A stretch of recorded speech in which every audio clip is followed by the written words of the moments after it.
No fridge, no freezer, no ice truck rolling down the road. Just sun, wind, and smoke. Imagine a hunter drops a buffalo on the plains. 1,000 pounds of meat. What happens next decides if a whole village eats this winter or starves. Whoa, that's real pressure.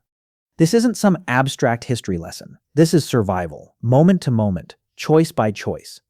And the people who figured it out, they didn't have chemistry degrees. They had generations of watching, testing, failing, and trying again. Let's step back and see where this all started. We're talking about Native American nations across North America. Plains tribes like the Lakota and Cheyenne, desert peoples like the Apache, coastal nations like the Chinook.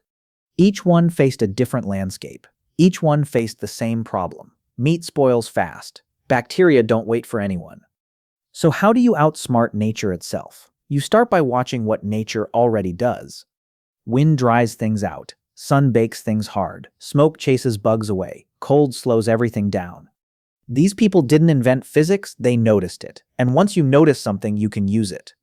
That's where the real story begins. Let's start with the plains. Wide open and windy. Buffalo hunts happened in big pushes, sometimes hundreds of animals at once. That's an insane amount of meat, all at once. You can't eat it all before it turns. So women in the camp got to work immediately. Speed mattered. Every hour counted. They sliced the meat into thin strips. Thin is the secret here. Thin strips dry fast, before rot can even start. They'd hang these strips on wooden racks in the open air. Sun on one side, wind on the other. Within a day or two, something amazing happened. The meat turned hard, dark, and almost weightless. This is jerky in its earliest form, not the seasoned snack you buy today, just pure dried muscle, tough as leather. But here's the thing, it lasted. Jerky like this could survive for months. Some accounts say even years, if stored right. Imagine that. Meat from summer, still edible in deep winter. But drying alone wasn't always enough. Some regions were too humid for pure sun drying, so smoke stepped in as backup. Fires were kept low and smoky, not blazing hot. Meat hung above, catching that thick, fragrant smoke for hours. Smoke does something sneaky. It seals the surface and kills bacteria.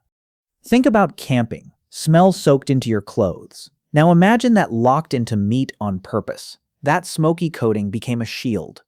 Bugs stayed away. Mold couldn't get a grip, and the flavor? Rich, deep, almost sweet in places. Function and flavor working together perfectly, nature's own preservative, right there in the flames.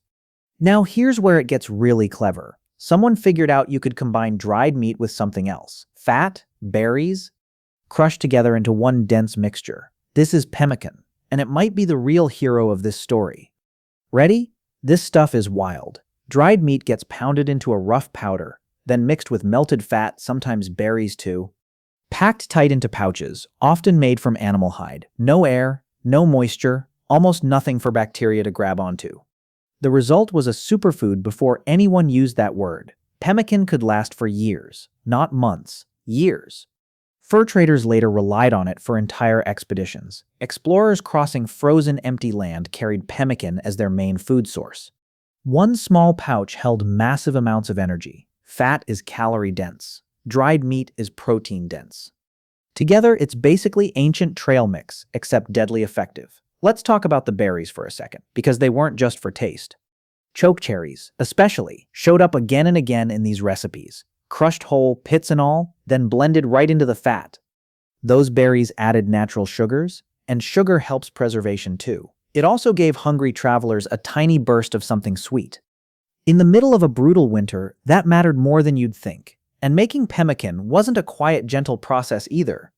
It took real muscle, real time, real teamwork. Women often worked in groups, pounding meat for hours on flat stones.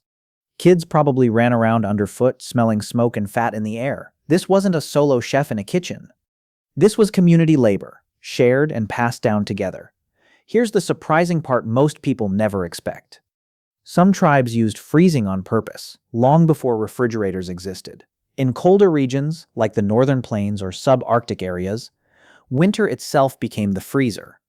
Meat got buried in snow, or stored in ice-lined pits dug into the ground. The cold did the work for free. But it gets even stranger. Some coastal nations used the ocean itself. They buried fish in cool, damp sand near tide lines. The sand acted almost like a natural refrigerator. Consistent temperature, low oxygen. It slowed spoilage in ways science wouldn't fully explain for centuries. These people were doing food chemistry by instinct. And salt? Some nations along coastlines used seawater itself as a preservative. Salt draws moisture out of meat, and moisture is what bacteria need to survive. Without science books, without labs, communities figured this out through trial and painful error. Every failed batch was a lesson. Every success got passed down, generation after generation. Salmon deserves its own moment here, honestly. Pacific Northwest nations built entire seasons around the salmon runs. Thousands of fish, caught in just weeks, had to last all year.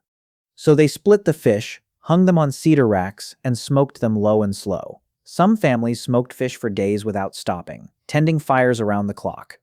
That smoked salmon became more than food. It became trade. It became wealth, almost like gold in some coastal economies. Villages traded dried fish for shells, tools, even canoes. One good salmon season could set a whole community up for prosperity. That's not just preservation. That's an entire way of life, built on smoke and patience.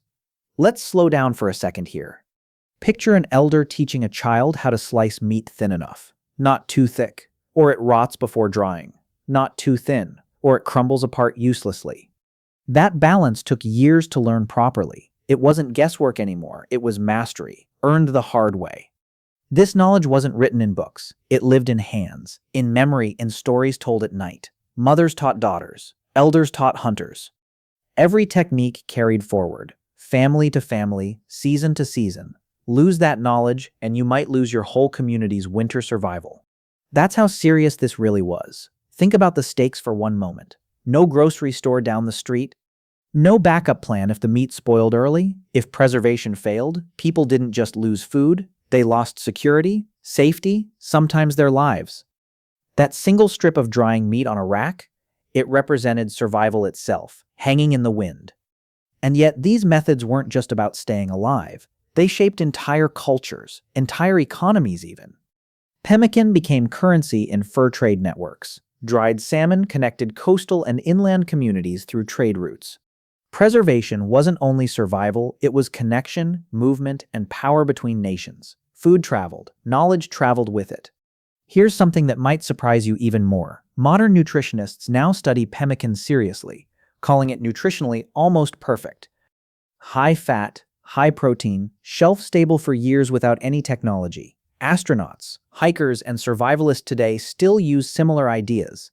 Ancient wisdom quietly influencing modern science. Centuries later, kind of incredible, right?